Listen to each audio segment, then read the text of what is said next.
మహిళా రైతుకు చెందిన జొన్న పంటను దుండుగులు ధ్వంసం చేసిన ఘటన అనంతపురం జిల్లా కొరవల్లిలో జరిగింది. 8 ఎకరాల్లో మహిళా రైతు రత్నమ్మ జొన్న పంటను సాగు చేశారు. గుర్తు తెలియని వ్యక్తులు పొలంలోకి చొరబడి జొన్న పంటను మొత్తం ధ్వంసం చేశారు. కొంతకాలంగా తమ బంధువులతో భూ వివాదం ఉందని, విద్వేషంతో జొన్న పంటను ధ్వంసం చేసి ఉంటారనే అనుమానం రత్నమ్మ కుమారుడు వ్యక్తం చేస్తున్నారు. పంట ధ్వంసంపై పోలీసులకు బాధితులు ఫిర్యాదు చేశారు.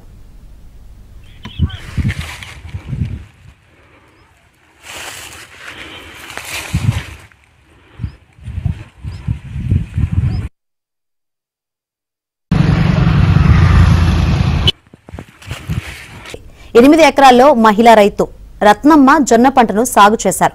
గుర్తు తెలియని వ్యక్తులు పొలంలోకి చొరబడి జొన్న పంటను మొత్తం ధ్వంసం చేశారు. కొంతకాలంగా తమ బంధువులతో భూ వివాదం ఉందని, విద్వేషంతో జొన్న పంటను ధ్వంసం చేసి ఉంటారనే అనుమానం రత్నమ్మ కుమారుడు వ్యక్తం చేస్తున్నారు.